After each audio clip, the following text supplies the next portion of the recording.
Well, you know what I can't believe, Odin, is Oh, that good. Tim Pool has gone to Rumble. Actually, I can believe that because he's been talking about it for a while. But they just did the official announcement this past, what was it, Monday, I believe, where Tim Pool has joined Rumble Premium. And for a long time, I don't know if you guys remember this or not, but Tim Pool was kind of like very anti Rumble. He was all about 100% YouTube. He's like, there's no viewers elsewhere. You know, I make the money on YouTube. I'm going to stay on YouTube. Well, I guess Rumble really backed that dump truck of money up to Tim's chicken coop because he has basically, you know, jumped over to simul streaming on his Timcast IRL onto Rumble. So he now streams on both YouTube and Rumble for Timcast IRL. But he's moved his members' content to Rumble Premium. And if you are a member of timpool.com, you also get Rumble Premium for free, I guess. That's the way they're working it. But a lot of his like Tim Pool like news reads and stuff like that are going over to Rumble exclusively. So it's kind of like a hybrid exclusivity notice. But it's obvious that you know, Tim Pool, he's pulled kind of a Kanye recently. He's gone kind of crazy, fired a bunch of people, and is starting to step back from his business because he wants to get married, have a kid, and all that stuff. But it is kind of interesting because Rumble, even though Rumble is making progress and competing with YouTube, they still have the same problem that they've always had, which is discoverability and playing favorites. Like, and also the way that they report views over there is really, really skewed. But they have kind of like the conservative elite, the right tube is all over there on Rumble. You got Steven Crowder, who every time he gets kicked off of YouTube, he goes over to Rumble, and then he like simul streams to YouTube and stuff like that. So I think Rumble is necessary as like a answer to YouTube censorship. But at the same time, it's very, very hard for someone like us or John or whoever to go over to Rumble and actually get people to actually watch our stuff and make money over there and things of that nature. They don't have a really good TV app. They don't have a really good cell phone app. It's all kind of web-based. So there's a lot of stuff that still needs to happen over at Rumble in order to make it a viable competitor to YouTube. But they keep pulling in these big influencers. So I want to start with you, Odin.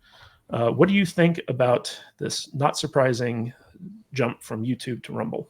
Because he's not really committing to Rumble. He's just saying like, okay, I'll do that on the side pretty much. Yeah, it's kind of like he has taken a process by this because you're right. I remember watching his videos back in the day when he was never anti-Rumble, but always very much a YouTube is where my bread and butter are, and so I'm never going to leave. But over time, especially over the last few years, he has definitely been a lot more open to, or at least more welcoming to Rumble, appreciating it for being that alternative voice. Also, once they started offering their like cloud services and their ability to embed on web pages, like that's actually when he's actually been he's been in bed with Rumble for a while now because he had at least enough of a relationship with them to where all of his exclusive membership content was all funneled through the Rumble servers. Like it was all Rumble hosting, and they would just embed the video players on their website.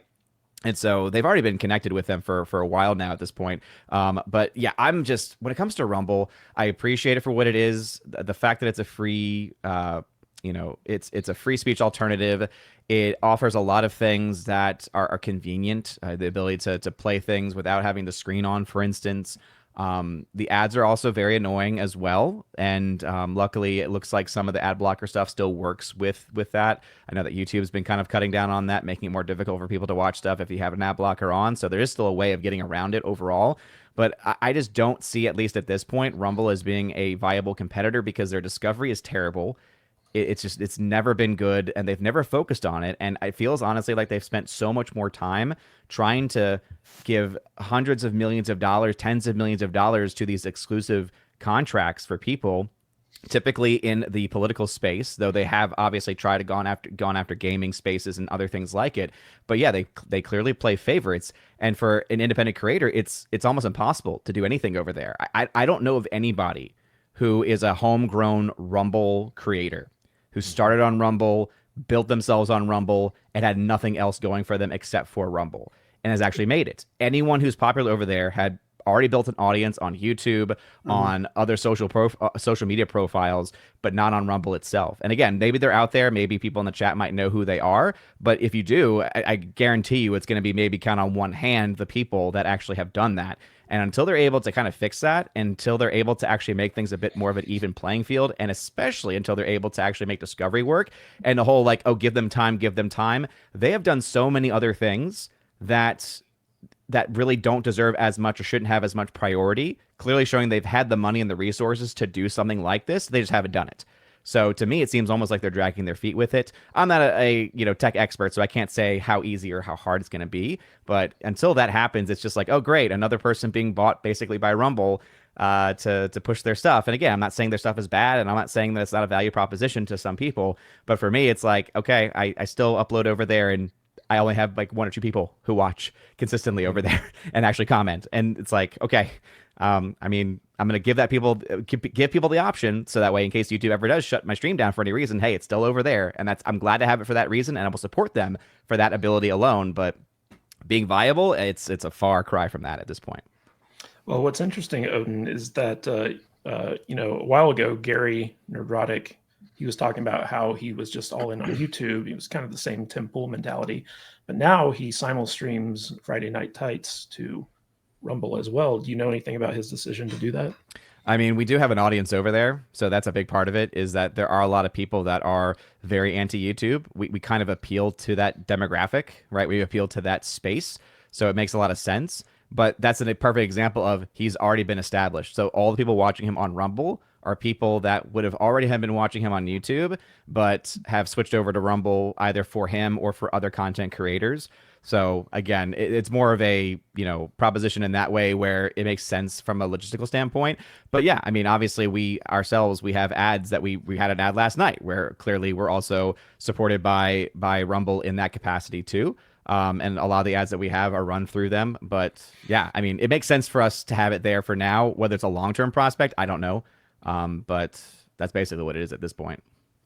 So, John, I want to ask you, Rumble famously kind of resisted the overarching oppressive UK censorship laws where they basically said, like, screw you, we're not going to be censoring people on our platform. And they kind of stood up to them, got punched down a little by the EU government. What's your take on Rumble, and do you think that this is a good move for Tim Pool? Firstly, it's a good move for Tim Pool because he's gonna have a lot of money in his bank account. So that's a win-win for him.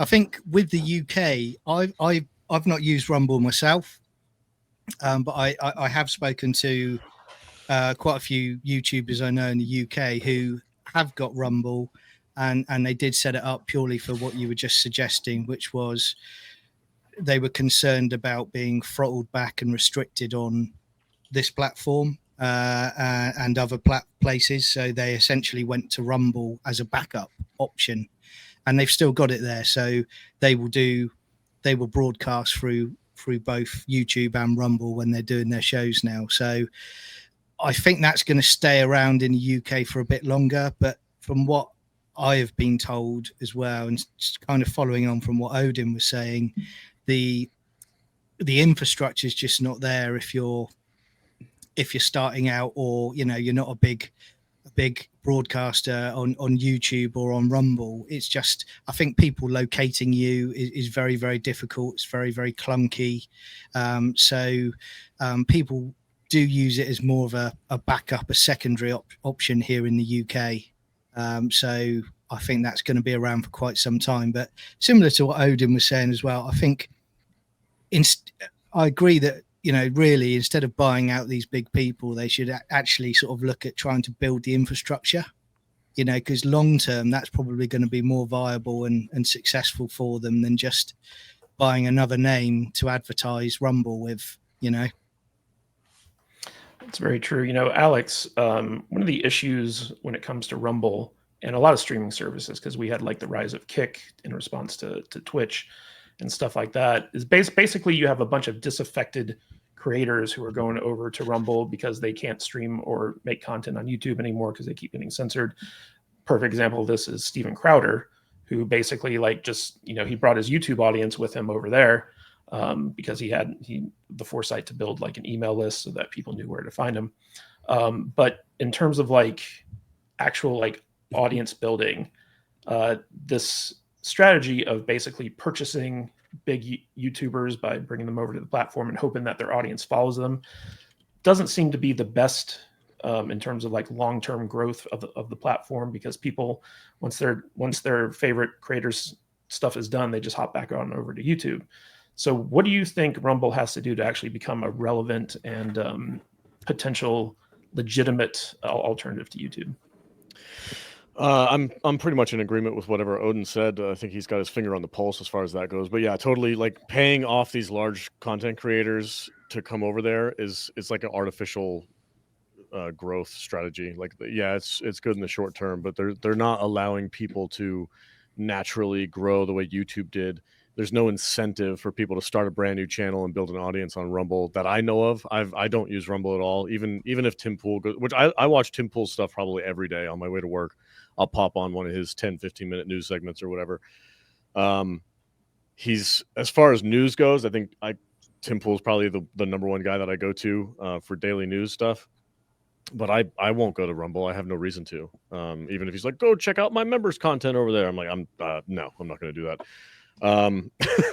Rumble, I'm worried about Rumble, honestly, because I like the fact that it was an alternative in the time and the era where this massive amount of government funded, from the USAID, government funded censorship was going on throughout all of the political channels and news organizations. It was all being harassed and funded by the left-leaning government. Now that that's gone, I'm wondering whether or not Rumble has made enough of a claim. Like, as if we see Zuckerberg changing his tune, he's taking some TRT, he's doing jujitsu, he's become a bro, and he's like, yeah, we're gonna back off on censorship. And Jeff Bezos is telling the New York, what is it? Is it the Washington Post that he owns? Is that who Bezos owns? Mm-hmm. Yeah. He's telling that his news organization to stop being so biased and start just reporting news. So there's a cultural shift where the reason why Rumble existed is already starting to disappear, because now Trump and Vance and this wave of anti-censorship, First Amendment rights is coming up in the world. We've got this massive election that just happened. People are rejecting this censorship. They're rejecting this left-leaning ideology. And now Rumble's like, hey guys, we're still here. It's kind of sad. I feel bad because I know they worked hard, and I feel like a couple of years ago there was absolutely a reason to have someplace like Rumble. Now I'm worried that if YouTube is like, you know what, guys, we're not gonna do the censorship thing anymore. We're going to be easier to deal with, then people are just going to flock right back to it. And it's just, I don't know. I don't know what's going to happen. And I do know. One last thing. I do know, because I was watching a press conference from the White House, and the CEO of Rumble was there. He was specially invited to sit in. So, I mean, I'm not saying the platform's completely dead, but I do wonder over the next 4 years how the shift in culture is going to affect a platform that predicates its existence on being an alternative to a censorship platform. Well, I think Rumble's going to need to start, like we all said, they're going to need to start making their own celebrities over there, instead of getting people who have been kicked off of other big platforms to go over there as an alternative. It's like Dr. Disrespect, that kind of thing. He's like, the only reason he went over there is because he didn't have any other choice. Yeah. Same thing with Crowder and all these other guys. They all get canceled in some way or another, and they go, oh well, I guess I can go to Rumble, and they go there because they literally have nowhere else to go. And it's kind of crazy to me. I'm looking at Rumble right now on my other screen here, and these numbers are sad. They're gaming. This is their top categories going on right now, and they're gaming, which is like 10 down from the top, has 477 viewers in the entire category right now. That's nothing. That's one mediocre channel on Twitch. One, So go ahead. And what I've been trying to say is, like, it's even worse, because not only are they giving these massive contracts to these big creators to try to bring people over, but then they're also slapping their content creators in the face. Because I got an email about a few weeks ago where it was like, exciting new creator program just launched. And I'm like, oh, okay. So, a way for us to, try to get some monetization going and to try to make these things viable. And one of the first things that it said was, you have to sign up for Rumble Premium to get this. So I'm like, wait a minute, we have to pay to be brought into the creator program. Right. And listen to these criteria. You have to have at least 100 total followers. Okay, that's fine. You must have streamed for at least 30 hours via Rumble Studio. So you have to use their bad studio, which is very poorly done, is not worth using at all. But you have to use that piece of garbage for 30 hours, and then you also have to pay them the Rumble Premium just to be considered for their program, for the enrollment program for the Creator Profit. And you might be able to get some of the premium money, basically. Like, they're trying to have this be a way where other people can start to get some cuts of the money that's going into it. It's just like, man, this is just that's not the way that you do it. I guess one could say that's kind of what X does, right? In order to get access to the X monetization, is you have to have a certain level and you have to like be this or that. But ultimately, it is not nearly the same level or same degree as what they're asking for over on Rumble. And it's like, to me, that's a slap in the face, because it's like, I'm sorry, like, how do you not have a creator program for people that are streaming to your site and not having to use your studio for one, and then also having to actually be an active premium member already to get any potential revenue back on the premium side specifically. And let's also not forget that there's things like Twitter's they're going to be a big video platform here very soon as well. So I just saw a comment roll by in the chat that said, what if Elon Musk buys Rumble and absorbs it into X? Because he knows, he's been looking for a video platform where he wants to include it with X. He also wants to do X payments. He wants to have this big place where everybody goes for everything. If he partners up with Rumble and say buys Rumble and then absorbs it into X, I mean, that might be the next evolution of that platform. Well, the thing is that X already owns like Vine and Periscope, and they already have video capabilities. I know that they're going to be rolling out a video-only feed to compete with like the TikTok type apps and stuff like that. But I think the biggest issue with Rumble is that it's an ideological platform that's trying to compete in tech, whereas YouTube is a tech platform that just unfortunately has ideology embedded in it. But first and foremost, YouTube's recommendation algorithm is big. Its revenue share is very attractive. It allows people to become full-time content creators. But Dutch, there was a time there where you and I were debating over whether or not to simul-stream Salty Saturdays across Twitch and Kick and Rumble and all that stuff. And ultimately, we decided, it's better to just focus on like one platform, because like we're not a Friday Night Tights or anything like that. And it's very hard to keep track of like all the other audience people on like all these other platforms. But do you see like, is there a future in for small creators heading on over to Rumble anytime soon? I don't see it as that. I don't see that as being a really good place for people to start, because you guys all said there's no discoverability over there. If you want to make videos and you send a link out to a few people on your Twitch stream, that, or your Twitter feed that 1% of the people that follow you on Twitter will go look at, then yeah, that's fine. But you got to be doing it just as a hobby at that point. There's no real reason to start doing this over on Rumble. I really don't think, unless you just have a absolute unless you just absolutely reject big tech and stuff like Google and everything. There's really no reason to do it. There's, like you said, there's no discoverability. So I would start with YouTube and Twitter and see where it goes from there. With the reason we did that, we decided not to do that is I mean, you convinced me, and it makes sense. We didn't want to split our audience up between 4 different platforms. You want them all to be in one spot. Then we can break it up, put shorts out, or do whatever, and try to grow those other channels. But no, I think if you want to start this thing, right here on YouTube is probably the best place to go to cut your teeth in, I guess. I don't know. So, and also to Alex's point, during the Biden COVID censorship era, where basically you could have your channel completely demonetized, have videos taken down here on YouTube by speaking against the approved narrative for whether it be elections or COVID or like whatever the case, just by saying, a flagged word, you get demonetized and all that other stuff. I feel like with Trump in office this time, especially the way he's been approaching, all of his executive orders and stuff like that, that we're going to be seeing a rollback on that kind of heavy-handed censorship, especially since the deep state censorship mechanism is currently being defunded and called out by Elon and Trump and all this other stuff. So like they're not going to have as much influence on like a Google or whatever. And Google's already come to the table along with Apple and all these other big tech companies and basically bent the knee to Trump. And so the value proposition of sites like Rumble, where it's like, okay, we're free speech forward, we're censorship free, all this other stuff, is going to be basically nuked from orbit, because now like there's no real reason to seek out these platforms, because you're not getting slapped down on places like YouTube or Facebook or like whatever. So it's going to be an uphill battle for them.